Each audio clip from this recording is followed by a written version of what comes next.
സഖാക്കളെ, ഇപ്പോൾ രാത്രി 12:51 1 മണിയോട് എടുക്കുന്നു. കൊല്ലം ജില്ലയിലേക്ക് VSന്റെ വിലാപയാത്ര പ്രവേശിച്ചു കഴിഞ്ഞു. VS എന്ന രണ്ടക്ഷരത്തിന് മലയാളിക്ക് അവൻ്റെ ജീവിതം എന്ന് തന്നെയാണ് അർത്ഥം. അവൻ്റെ അവകാശങ്ങൾക്ക് വേണ്ടി, അവൻ്റെ പ്രശ്നങ്ങൾക്ക് പരിഹാരം കാണുന്നതിന് വേണ്ടി നിരന്തരമായി മഴയും വെയിലും പോലീസിൽ അടിയും കൊണ്ട് രാഷ്ട്രീയ പ്രവർത്തനം നടത്തിയ ഒരു മഹാനായ കമ്മ്യൂണിസ്റ്റുകാരൻ. അതിന് മതികെട്ടാൻ മലയിലേക്ക് മഴ കൊണ്ടുപോയ, വെയിൽ കൊണ്ട് പച്ചിമടയിൽ പോയ, അങ്ങനെയൊക്കെ ചെയ്തിട്ടുള്ള ആ മഹാനായ മനുഷ്യന് അന്ത്യയാത്ര കൊടുക്കാൻ മലയാളി മഴയും വെയിലും കൊണ്ട് കാത്തിരിക്കുക. ഞാനിപ്പോൾ ഇതില്ല എന്ന് പറയാൻ കാരണം, എന്നെപ്പോലെ നിങ്ങളും ലൈവായി ഇത് കണ്ടുകൊണ്ടേ ഇരിക്കുകയായിരിക്കും ലോകമാകമാനമുള്ള മലയാളികൾ എന്ന് എനിക്ക് ഉറപ്പുണ്ട്. ഞാൻ കണ്ടിപ്പോൾ ഒരു ചാനലിൽ കാണിക്കുന്നു, ഒരു പ്രായമായ അമ്മയ്ക്ക് വീഡിയോ കോളിൽ കാണിച്ചു കൊടുക്കുക മകൻ. കാരണം അമ്മയ്ക്ക് വരാൻ പറ്റില്ല. കുഞ്ഞുങ്ങളെ എടുത്തുകൊണ്ട് നിൽക്കുന്ന സ്ത്രീകൾ, യുവതി യുവാക്കൾ, വിദ്യാർത്ഥികൾ, കർഷക തൊഴിലാളികൾ, വിവിധ മേഖലകളിൽ ജോലി ചെയ്യുന്നവർ, ഡോക്ടർമാർ, എഞ്ചിനീയർമാർ, ഈവൻ ഡ്യൂട്ടി അല്ലാത്ത പോലീസ് ഉദ്യോഗസ്ഥർ, അങ്ങനെയുള്ള ബ്യൂറോക്രാറ്റുകൾ ഒക്കെ എല്ലാ മനുഷ്യരും എത്തിക്കൊണ്ടിരിക്കുകയാണ്. എല്ലാ മനുഷ്യരും കാത്തു നിൽക്കുകയാണ് അദ്ദേഹത്തെ ഒരു നോക്ക് കാണാൻ വേണ്ടി. രാത്രി 1 മണിയോടെ എടുക്കുന്ന സമയത്ത് ഇനിയും വിലാപയാത്ര ഒരുപാട് ദൂരം പോകാനുണ്ട്. ഇത് കാണുമ്പോൾ എന്താണെന്ന് വെച്ച് കഴിഞ്ഞാൽ, ഒന്ന് ഞാൻ പറഞ്ഞല്ലോ, VS എന്ന രണ്ടക്ഷരത്തിന് മലയാളിക്ക് അവരുടെ ജീവിതം തന്നെയാണ് അർത്ഥം. പോരാളി എന്നാണ് അർത്ഥം. അങ്ങനെ ഒരു പോരാളി ഇനി ഉണ്ടാവില്ല. ഇനി ഒരു VS ഉണ്ടാവില്ല. ഇനി ഇങ്ങനൊരു വിലാപയാത്ര ഉണ്ടാവില്ല. നമ്മൾ സഖാവ് EMSന്റെ വിലാപയാത്ര കണ്ടിട്ടുണ്ട്. AKജിയുടെ കാലം എനിക്ക് അറിയില്ല, ഓർമ്മയൊന്നുമില്ല. ഞാൻ ഉണ്ടാവുന്നതിന് മുമ്പ്, ജനിക്കുന്നതിന് മുമ്പേ AKജി മരിച്ചു പോയതാണ്. EMSന്റെ മരണത്തിന്റെ സമയത്ത് ഞാൻ പഠിക്കുകയാണ്. നായനാരുടേത്, ചടയൻ ഗോവിന്ദൻ സഖാവിൻ്റേത് പോലും, ഉമ്മൻചാണ്ടിയുടേത് ഒക്കെ കേരളം കണ്ട ഏറ്റവും വലിയ വിലാപയാത്രകളായിരുന്നു. പക്ഷെ അതിൻ്റെ എല്ലാം ഭേദിച്ചു VS. ഇനി ഒരു മലയാളിക്കും ഇങ്ങനൊരു വിലാപയാത്ര ഉണ്ടാവുമെന്ന് ഞാൻ പ്രതീക്ഷിക്കുന്നില്ല. കാരണം ഭൂതനൊക്കെ മരിച്ചു കഴിഞ്ഞാൽ പാർട്ടി സംവിധാനം ഉപയോഗിച്ചുകൊണ്ട് എല്ലാ ലോക്കലിൽ നിന്നും ഓരോ ബസ് വരണമെന്നൊക്കെ പറഞ്ഞ ആളെ കൂട്ടേണ്ടി വരും. അത് നമ്മൾ കണ്ടതാ. അല്ലാതെ ഇത് സ്വമേധയാ ജനം വരികയാണ്. പാർട്ടി സംവിധാനം ഉപയോഗിച്ചുകൊണ്ട് വരാൻ ആവശ്യപ്പെട്ടിട്ടല്ല, സ്വമേധയാ ജനം മുഴുകിയെത്തുകയാണ്. അത് CPMകാർ മാത്രമല്ല, മറ്റ് കമ്മ്യൂണിസ്റ്റ് പാർട്ടികളിലുള്ളവർ, ഇടതുപക്ഷ പ്രസ്ഥാനങ്ങളിലുള്ളവർ, കോൺഗ്രസിലുള്ളവർ, BJPയിലുള്ളവർ, മുസ്ലിം ലീഗിലുള്ളവർ ഒക്കെ, കുറി തൊട്ടവർ, കുരിശു തെച്ചവർ, പർദ്ദയിട്ടവർ ഒക്കെ, ആണും പെണ്ണുമെല്ലാം കേരളം ഒന്നായിട്ട് അദ്ദേഹത്തെ കാത്തിരിക്കുകയാണ്. ഇപ്പം ഞാനിപ്പോൾ അവിടെ വരെ യാത്ര ചെയ്ത് പോകുക എന്നൊക്കെ പറഞ്ഞ ബുദ്ധിമുട്ടായതുകൊണ്ടാണ്. ഈ തിരക്കിൻ്റെ ഇടയിൽ പോയ റൂം പോലും കിട്ടില്ല. അതുകൊണ്ടാണ്. ഇവിടേക്കാണെന്നുണ്ടെങ്കിൽ പോയി കാണായിരുന്നു. പിന്നെ അദ്ദേഹത്തിൻ്റെ പ്രസംഗങ്ങളൊക്കെ ഇപ്പോൾ മരിച്ചു കഴിഞ്ഞിട്ട് പോയി കാണുന്നതിൽ ഒരുപാട് അർത്ഥമുണ്ടെന്നൊന്നുമില്ല. പക്ഷേ നമ്മളെ പ്രസൻസ് കൊടുക്കുന്ന ഒരു പൊളിറ്റിക്കൽ മെസ്സേജ് ഉണ്ട്. അങ്ങനെ ഒരു അന്ത്യയാത്രയിൽ നമ്മളുടെ ഒരു സാന്നിധ്യം ഉണ്ടാകുന്നത് ഓരോ മനുഷ്യനും ചേരുമ്പോഴാണ് ഇത്ര വലിയൊരു കടലായിട്ട് മാറുന്നത്. അതുകൊണ്ട് റിസ്ക് എടുത്ത് കേരളത്തിൻ്റെ വിവിധ ഭാഗങ്ങളിൽ നിന്ന് ഒക്കെ ഇവിടെ എത്തിയ, നേരത്തെ ഏതോ ഒരു ചാനലിൽ കണ്ടു, ഒരാൾ ബാംഗ്ലൂരിൽ നിന്നാണ് ഫ്ലൈറ്റിൽ വന്നു കാണാൻ വേണ്ടിയിട്ട്. അതാണല്ലോ അവരുടെ ഒരു വികാരമാണ്. ഇപ്പോൾ നിങ്ങൾ ആലോചിച്ച് നോക്കി, ഇദ്ദേഹം ഇടപെടാത്ത കാര്യങ്ങളൊന്നുമില്ല. ഒരു ഘട്ടത്തിൽ പിണറായിക്ക് വേണ്ടി ഇദ്ദേഹത്തെ, ഇത്രയും വയസ്സ് എന്ന മനുഷ്യനെ കാമഭ്രാന്തൻ എന്ന് വിളിച്ചത് ഗണേഷ് കുമാറാണ്. ആർക്കാണ് ആ ഭ്രാന്തുള്ളത് എന്നുള്ളത് മലയാളിക്ക് മുഴുവൻ അറിയാം. മന്ത്രിമന്ദിരത്തിൽ നിന്ന് അടിയിട്ടിയതാണ് പൊരുടിക്കാൻ പോയിട്ട്. അയാളെ അച്ഛനാണെങ്കിൽ അഴിമതി കേസിൽ ശിക്ഷിക്കപ്പെട്ട് ജയിലിൽ പോയ കേരളത്തിലെ ഏക രാഷ്ട്രീയ നേതാവ്, മുൻമന്ത്രി. എന്നിട്ട് അദ്ദേഹത്തെ പിടിച്ച് പിണറായിയുടെ ക്യാബിനറ്റിൽ കൊണ്ടുവന്നിട്ട് മുന്നോക്ക കമ്മീഷൻ ചെയർമാനാക്കി, ക്യാബിനറ്റ് റാങ്ക് കൊടുത്തിട്ട്, സ്റ്റാഫിനും കൊടുത്ത്, വണ്ടിയും കൊടുത്തിട്ടൊക്കെ.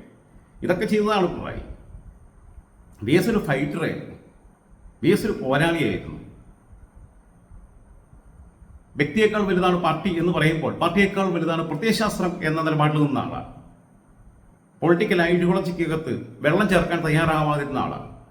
കള്ളപ്പണക്കാരെയും ബാക്കിയുള്ളവരെയും, ഈ ബലാത്സംഗ വീരന്മാരെയും ശ്രീപീഡകരെയും ക്രിമിനലുകളെയും ഒക്കെ ഇദ്ദേഹം ലോക്ക് ചെയ്യുമെന്ന് കരുതിയിട്ടാണ് ഇദ്ദേഹത്തിന് 2006 മുഖ്യമന്ത്രി ആവുന്ന സമയത്ത് വിജിലൻസ് വകുപ്പും ആഭ്യന്തര വകുപ്പും കൊടുക്കാതിരുന്നത്. എന്നിട്ടും കൃത്യമായി വിഷയങ്ങൾ ഇടപെട്ടുകൊണ്ടിരുന്നു VS.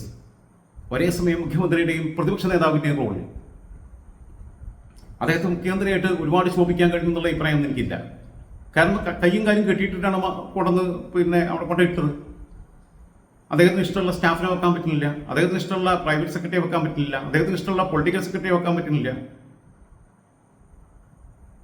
അദ്ദേഹത്തിന്റെ അഡീഷണൽ PS ആയിരുന്ന ഷാജഹാൻ സഖാവിനെ വരെ ഇറക്കി മാറ്റി.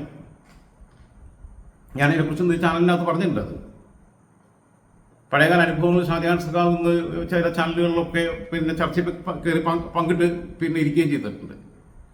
സത്യം പറഞ്ഞാൽ അതിനകത്ത് ആ ബസ്സിനകത്ത് ഇരിക്കുന്ന ചെലവന്മാരെ കാണുമ്പോൾ ചൊറിഞ്ഞു വരണേ. ഇയാളെ മൂലക്കാക്കാൻ നോക്കിയവർ, ഇയാൾക്ക് ക്യാപിറ്റൽ പണിഷ്മെന്റ് വിധിക്കാൻ വേണ്ടി ശ്രമിച്ചവർ, ഇദ്ദേഹത്തെ രാഷ്ട്രീയമായി ഇല്ലായ്മ ചെയ്യാൻ ശ്രമിച്ചവർ. 2016 മത്സരിക്കുമ്പോൾ ഇദ്ദേഹമാണ് ക്രൗഡ് പുള്ളറായിട്ട് കേരളത്തിലെ 140 മണ്ഡലങ്ങളിലും പോയി പ്രചാരണം നടത്തിയത്. അദ്ദേഹം മലമ്പുഴയിൽ പ്രചാരണത്തിന് അധികം പോയില്ല. എല്ലാ സ്ഥാനാർത്ഥികളും ഇദ്ദേഹത്തിന്റെ കാലുപിടിക്കുകയായിരുന്നു. ഇദ്ദേഹത്തിനെതിരെ പാര പണിഞ്ഞുകൊണ്ടിരിക്കുന്നവർ വരെ ഇദ്ദേഹത്തിന്റെ ഫോട്ടോയാണ് സ്ഥാനാർത്ഥിയുടെ ഫോട്ടോയെക്കാളും വലുതായിട്ട് ഫ്ലെക്സിൽ വെച്ചിട്ട് ഫോട്ടോ അയച്ചത്. അങ്ങനെ വന്ന് ഭരണത്തിലെത്തിയപ്പോൾ മുഖ്യമന്ത്രി സ്ഥാനം നിശ്ചയിച്ചു. അനിയത്തിയെ കാണിച്ചിട്ട് ചേട്ടത്തെ കിട്ടിക്കുക എന്ന് പറഞ്ഞ പരിപാടിയാണ്.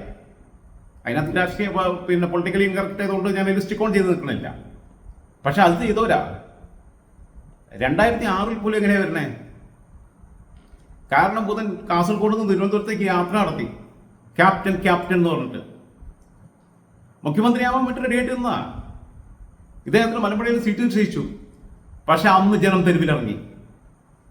അന്നിറങ്ങിയ ജനം ഈ 19 വർഷങ്ങൾക്ക് ശേഷം ഇന്നും തെരുവിൽ അദ്ദേഹത്തിന് അന്ത്യോപചാരം അർപ്പിക്കാൻ വേണ്ടി കാത്തിരിക്കുക.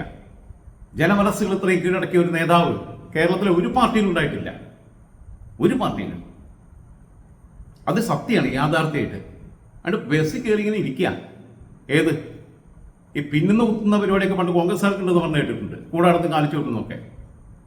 ഇയാളെ മൂലയ്ക്ക് ആക്കി കഴിഞ്ഞിട്ട് അതിനെല്ലാം കൂടെ നിന്ന ആൾക്കാർ എന്നിട്ട് ആ ബസ്സിൻ്റെ ഉള്ളിൽ ഇങ്ങനെ കയറിയിരിക്കുക.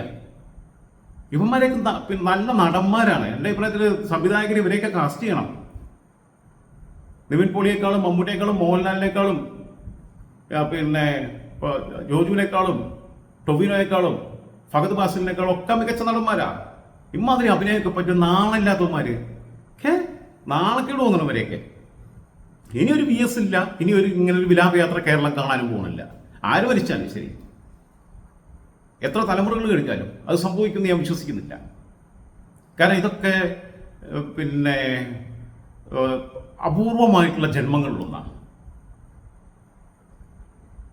അദ്ദേഹം, ഞാൻ പറഞ്ഞല്ലോ, മതികെട്ടാൻ മലയിൽ മഴ കൊണ്ട് കയറി, പ്ലാച്ചിമടയിൽ വെയിൽ കൊണ്ട് പോയി, നിലത്തിറങ്ങി പണിയെടുത്തു. സംഘടന പാർട്ടിയുടെ സംസ്ഥാന സെക്രട്ടറി ആവുമ്പോഴും ആ രീതിയിൽ കാര്യങ്ങൾ കൈകാര്യം ചെയ്തു. നല്ലൊരു ഓർഗനൈസറായിരുന്നു.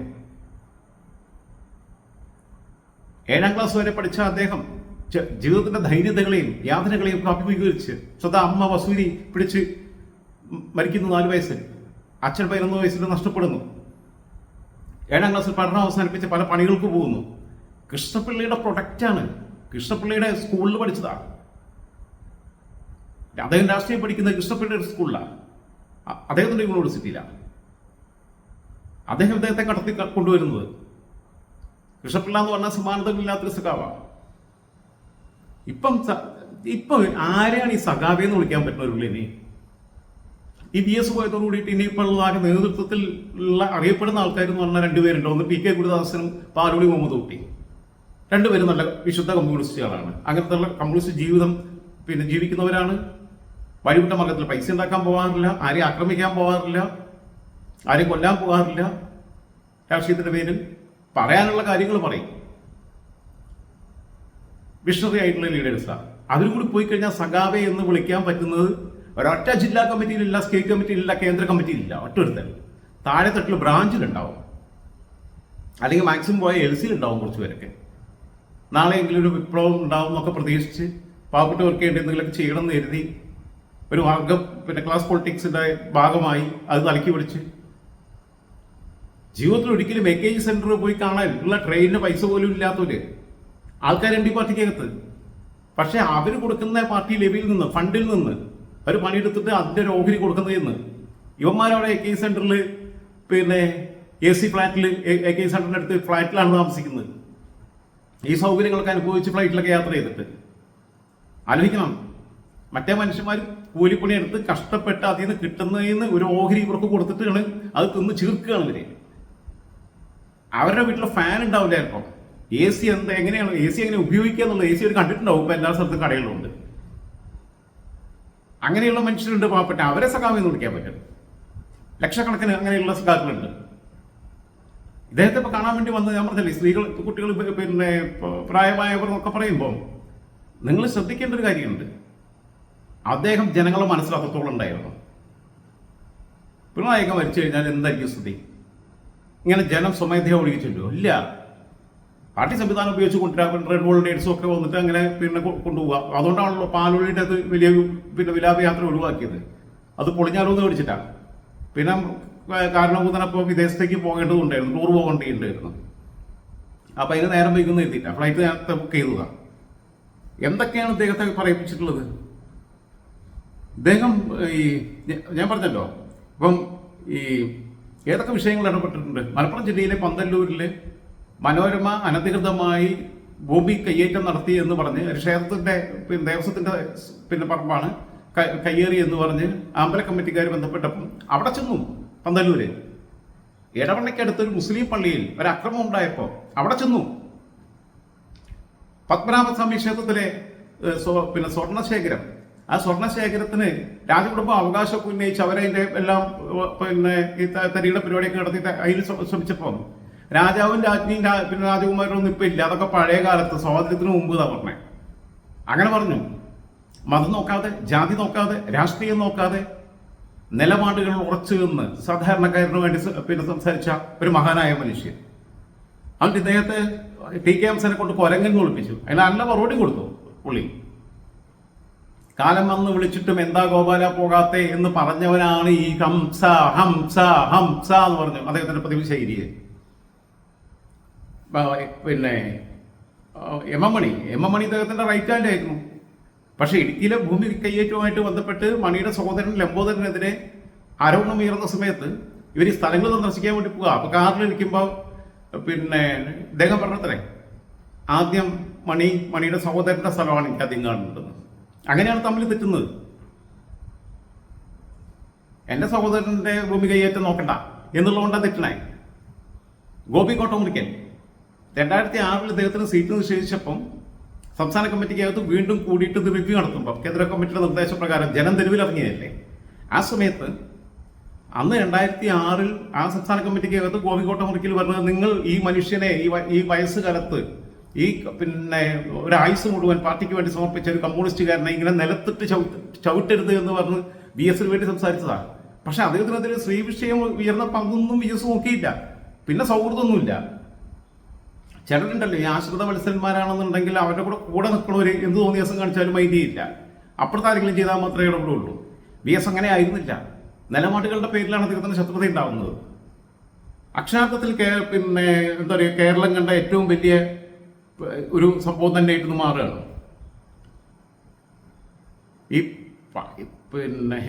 ഈ പാവപ്പെട്ട സഖാക്കളെ പറ്റിച്ച് ഇവന്മാർ ജീവിക്കുകയാണ്. വരും തലമുറ ഇങ്ങനെ ഒരു മനുഷ്യൻ ജീവിച്ചിരുന്നു എന്ന് വായിച്ച് കേൾക്കുമ്പോൾ അവർക്ക് വിശ്വസിക്കാൻ കഴിയില്ല. നിങ്ങൾ ശ്രദ്ധിക്കേണ്ട കാര്യം, 8 വയസ്സും 9 വയസ്സൊക്കെ ഉള്ള കുട്ടികളാണ് പോകുന്നത്. കഴിഞ്ഞ 5 വർഷമായി അദ്ദേഹം രാഷ്ട്രീയത്തിലില്ല. അവർക്ക് 2-3 വയസ്സുണ്ടാകുമ്പോൾ ഇതാ സജീവ രാഷ്ട്രീയത്തിൽ നിന്ന് വിട്ടു, രോഗാവസ്ഥയിലായി. പക്ഷെ അവർക്ക് VS ആരാണെന്ന് അറിയാം. അവരാണ് നിൽക്കുന്നത്. VSനെ അറിയാം, VSന് ഇഷ്ടമാണെന്ന് പറഞ്ഞിട്ട്. ഈ ബോംബ് ഉണ്ടാക്കലൊന്നുമല്ല രാഷ്ട്രീയം. കോടിയേരി ബാലകൃഷ്ണൻ ഒരിക്കൽ പറഞ്ഞിട്ടുണ്ട്, വേണമെങ്കിൽ പോലീസ് സ്റ്റേഷന്റെ മുറ്റത്തും ഞങ്ങൾ ബോംബുണ്ടാക്കും എന്നാ പറഞ്ഞ പ്രസംഗിച്ചതാ. യുവമോർച്ചയെ ഞങ്ങൾ ശവമോർച്ചയാക്കും. ഇങ്ങനെയുള്ള അക്രമത്തിനൊന്നും പോയിട്ടില്ല VS. ഒരാളെ കൊല്ലിക്കാൻ പോയിട്ടില്ല, ഒരാളെ ആക്രമിപ്പിക്കാൻ പോയിട്ടില്ല, ഒന്നുമില്ല. അത് ഇവർ കണ്ടുപിടിക്കണം. മനുഷ്യനെ കൊല്ലുന്നതല്ല രാഷ്ട്രീയം എന്ന് വിശ്വസിക്കുന്ന ഒരാളാണ്. രാഷ്ട്രീയം നോക്കാതെ ഓരോ വിഷയത്തിൽ അത് ഇടപെട്ടിട്ടുള്ള ഒരാളാണ്. അത് പിന്നെ അതാണ് മനസ്സിലാക്കേണ്ടത്. ഏത് പ്രായത്തിലാണ് ഇതൊക്കെ ചെയ്തതെന്നുള്ളത് ആലോചിക്കണം. എന്തായിരുന്നാലും ഇത് പിണറായി വിജയന്റെ ഒക്കെ കാരണത്ത് കിട്ടുന്ന അടിയാണ്. കണ്ടോ, ജനം കൂടെയുണ്ട്. അവരൊക്കെ കരുതി ഇപ്പം 5 വർഷമായിട്ട് ഇതിലൊന്നും ഇല്ലാത്തതുകൊണ്ട് ഇപ്പം ആൾക്കാരൊക്കെ മറന്നിട്ടുണ്ടാവും. മരിച്ചെണ്ണ എവിടെ കൊണ്ട് കുറിച്ചിടാന്ന് എഴുതിയിട്ടുണ്ടാവും. വേണമെങ്കിൽ രക്തസാക്ഷി മണ്ഡപം ഉണ്ടാക്കി വെക്കാന്ന് എഴുതിയിട്ടുണ്ടാവും. ഒരു അനുശോചന പോകും. പക്ഷെ അവർ ഇന്ന് ഉറങ്ങൂല പിണറായി വിജയൻ, MP ഗോവിന്ദൻ മാസ്റ്റർ. അവർക്ക് മനസ്സിലാവും ഈ ജനം അദ്ദേഹത്തിന്റെ കൂടെ ആയിരുന്നു എന്നുള്ളത്. 2016 അങ്ങനെ ഭരണം പിടിച്ചതാ. VSനെ മുൻനിർത്തിയിട്ട് ഭരണം പിടിച്ചതാ. VSനാണ് ജനങ്ങൾ വോട്ട് ചെയ്തത്. 2011 അദ്ദേഹത്തെ തോപ്പിച്ചത് മഞ്ഞളാംകുഴി അലി ഇദ്ദേഹത്തിന്റെ വിശ്വസനായതുകൊണ്ട് മഞ്ഞളാംകുഴി അലിയെ പോക്കച്ച് പുറത്തേ അടിച്ചു. മഞ്ഞളാംകുഴി അലി പോയപ്പോൾ അദ്ദേഹത്തിന്റെ പിന്നെ മങ്കട മണ്ഡലത്തിൽ വേറെ ആളെയും കൊണ്ട് നിർത്തി. ഇദ്ദേഹം പെരുന്തമണ്ണയെ പോയിട്ട് ആ സീറ്റ് പിടിച്ചു, ശശിയേട്ടനെ തോപ്പിച്ചിട്ട് 2 സീറ്റ് പോയി. പൂഞ്ഞാണ്ട് പറഞ്ഞാൽ പിന്നെ പുകച്ച് അടിച്ചതിനകത്ത് കുറ്റമൊന്നും പറയുന്നില്ല. ആ 2 സീറ്റ് കിട്ടിയിരുന്നെങ്കിൽ വേറെ 1-2 സീറ്റുകൾ അങ്ങനെ കളിച്ചിട്ടുണ്ട്. കാരണം ഭരണം കിട്ടരുത് എന്നതായിരുന്നു ഒരു ആഗ്രഹം. 5 വർഷം കൂടി VS മുഖ്യമന്ത്രി ആവരുത്. ഉമ്മൻചാണ്ടിയോ ആരോ വേണമെങ്കിലും ആയിക്കോട്ടെ, ആന്റണിയോ ആരോ വേണമെങ്കിലും ആവട്ടെ. കാരണം അവരെ ഏറ്റവുമായിട്ട് പ്രിയപ്പെട്ട 2 പേരെ ഉണ്ട് മന്ത്രിസഭയ്ക്കകത്ത് പ്രധാന പോസ്റ്റിൽ, കോഴമാണിയും മറ്റേ ഇയാളും കുഞ്ഞാലിക്കുട്ടിയും. അപ്പോൾ ഇവരെ കാര്യങ്ങളൊക്കെ നടക്കും. പിന്നെ കോൺഗ്രസിന്റെ മുഖ്യമന്ത്രിമാരാകുമ്പോൾ വല്ലാതെ പോലീസിനെ ഉപയോഗിച്ചിട്ട് ഈ കേസുകൾ വെക്കാനൊന്നും വരില്ല, അങ്ങോട്ടും ഇങ്ങോട്ടും വേണ്ടി അഡ്ജസ്റ്റ് ചെയ്ത് പോകാമെന്ന് കരുതും. അത് കരുതിയിട്ടാണ് ഇവർ തോൽപ്പിച്ചത്. കാരണം VS വീണ്ടും ശക്തനായിട്ട് അധികാരത്തിൽ വന്നാൽ, VS ആഭ്യന്തരം കൂടി ഏറ്റെടുക്കാൻ തീരുമാനിച്ചാൽ, VS അതിൽ പാർട്ടിയിൽ സമ്മർദ്ദം ചെലുത്തിയാൽ, അങ്ങനെ വന്നു കഴിഞ്ഞാൽ ഇവരൊക്കെ കഥ തീർന്നേ.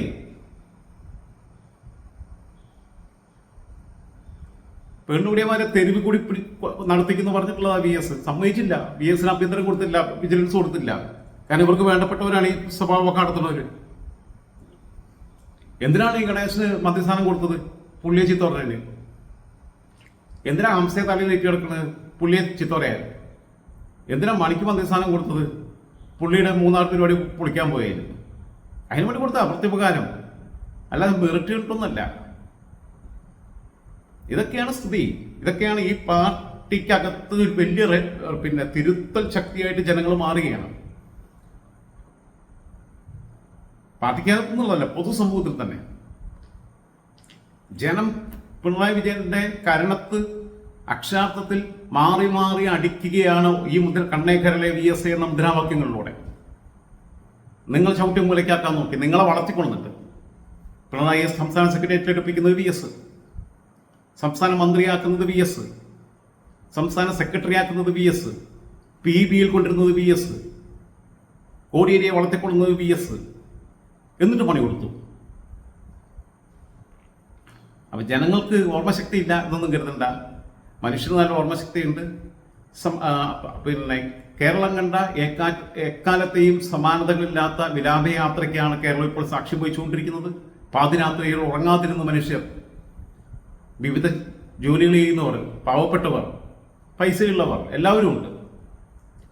എല്ലാ സമൂഹത്തിനും ഒരേപോലെ സ്വീകാര്യനായിരുന്നു എന്നുള്ളതാണ്. അത് അദ്ദേഹത്തിലെ പോരാളിയാണ്, അദ്ദേഹത്തിന്റെ അഴിമതി വിരുദ്ധതയാണ്, അദ്ദേഹത്തിന്റെ സ്ത്രീ പീഡകരോടുള്ള സമീപനമാണ്. അത്തരം വിഷയങ്ങളിൽ അഡ്ജസ്റ്റ്മെന്റ് പൊളിറ്റിക്സിന്റെ വഴിയെ പോകാതെ, കോംപ്രമൈസ് പൊളിറ്റിക്സിന്റെ ഭാഗമായിട്ട് നിൽക്കാതെ, വിട്ടുവീഴ്ചയില്ലാത്ത കമ്മ്യൂണിസ്റ്റ് ബോധത്തിൽ നിന്നുകൊണ്ട് നിലപാടെടുത്ത ഒരു മഹാനായ കമ്മ്യൂണിസ്റ്റിന് എല്ലാവിധ ആദരാഞ്ജലികളും ഉള്ളിത്തട്ടി തന്നെ പിന്നെ പങ്കുവെച്ചുകൊണ്ട് തൽക്കാലം അവസാനിപ്പിക്കുകയാണ്. ഓക്കെ.